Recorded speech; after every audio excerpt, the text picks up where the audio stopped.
Hello, my name is Gary Shotton, and I'm here as a part of Inspiring Better Business. Today we're going to talk about knowing your customer. And you know, it's very important to know your customer, and if you don't, you can miss the target. And I'm going to tell about my life as a moving and storage owner. I owned a company where we had trucks where we moved furniture from one house to another. And you know, at first I thought, man, whoever calls, that's my customer. But I learned over time that I really needed to identify that person that I need to make happy. And the person normally, in America anyway, that is somewhat the queen of the home is normally the wife, normally the female in the house. Now that doesn't mean she's lesser, more important or less important, but in reality, they seem to tend to consider that what happens inside the house is a little bit more under their control. And they like things this way and that. And so early on, I determined that I would make sure that the lady of the house was pleased. Now, there's a lot of things that can go wrong in a move.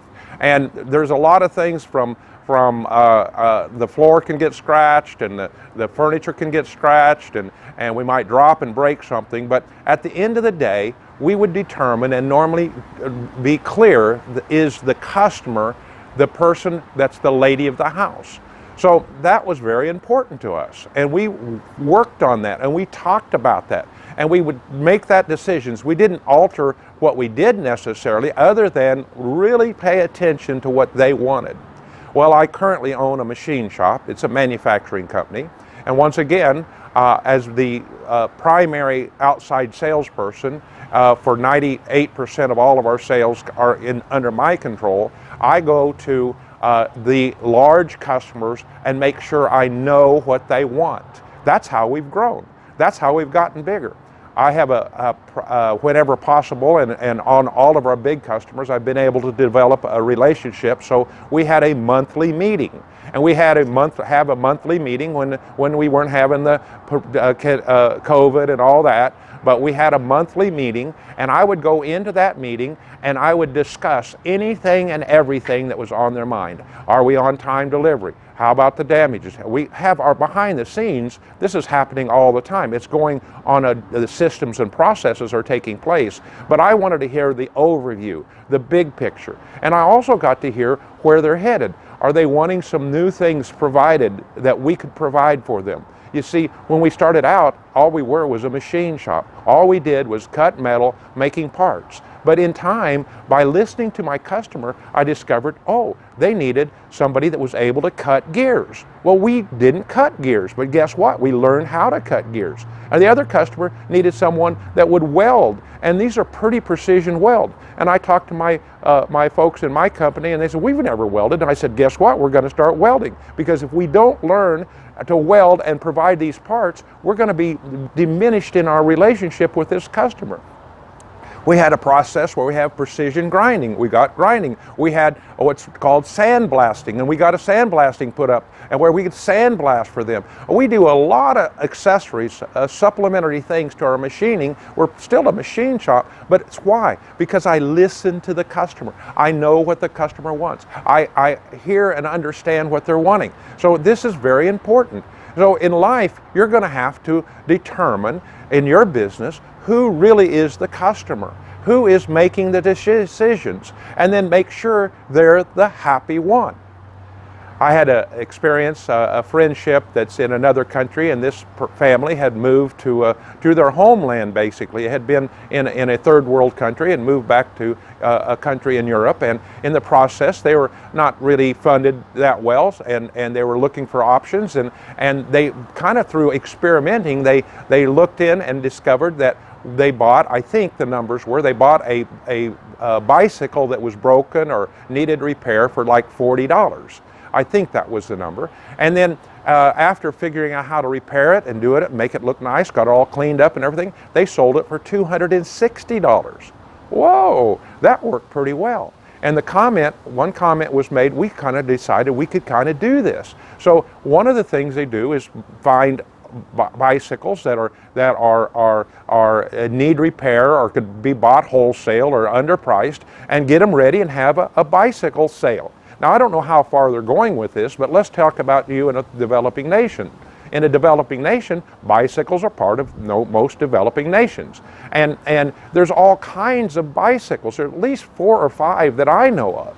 And if the customer comes to you, whether you have a shop or not, or whether you head to that having a shop, or whether almost everybody needs a repair shop, so you could surely start there just being able to repair bicycles and buy used, and then step by step, you could become a pretty good bicycle shop, whether you have a business or not, whether you have it in your house or a storage space or something you can do, but you still need to know who the customer is. Let me tell you some of the customers that could walk in the door. You could most likely have some customers that use their bicycle as a working object, a working tool. I have seen bicycles loaded down. I'm sure the wheels are not rated for that. I think they have 200 or 300 or 400 pounds on a bicycle. That bicycle's doing the work. And sometimes the person's pedaling and this smaller package or something's on the back side of it, and sometimes they're just walking. They're not carrying 300 pounds. The bicycle is carrying it, and they're walking alongside, letting it do the work. Well, that's a type of bicycle. What does that customer want? What do they need? Well, they need something sturdy and strong. Well, let's talk about it being kind of a toy. So sometimes the more affluent might say, hey, I want a good Christmas present, or I want a Christmas present for my child. I think a small bicycle that they could ride and learn to, that's a toy. That's a different customer. That customer would want to be able to buy something at economical but good, and their child could be learning on. Then there's the customer that's there, that they're a hiking enthusiast. And these are mountain bikes. They don't just have the normal things you would have in town. They have big knobby wheels and shock absorbers, and it's a whole sport. There could be somebody, and you could rather than hike in foot, let's do some hiking using bicycles. I'll tell you, some foreigners would like that. And then, of course, there's others. And so another one would be the idea of all things, a racing bike. Oh, a racing bike. I was in I forget the town in Mexico, it was on the Gulf Coast, and we went to church, and I actually preached that morning at church, and we come out, and we look out, and it's on a main road, and here comes about 50 or 60 speed bikes. These guys are riding fast, and these bikes are real expensive. You know, knowing your customer also tells you what they can afford.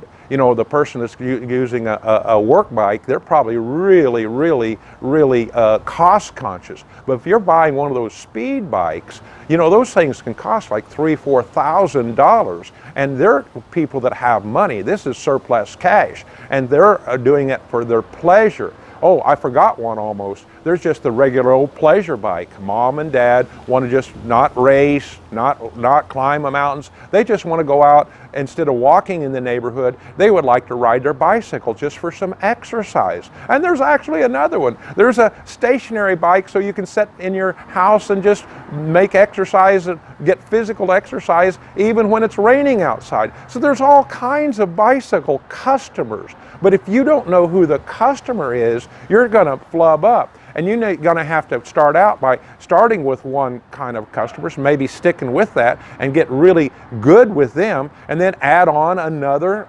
option, kind of like I added on in my machine shop, and expand yourself to a new customer. But when the customer walks in the door, you kind of need to know, first off, what kind of a bike are they looking for? And do they have money to pay for it?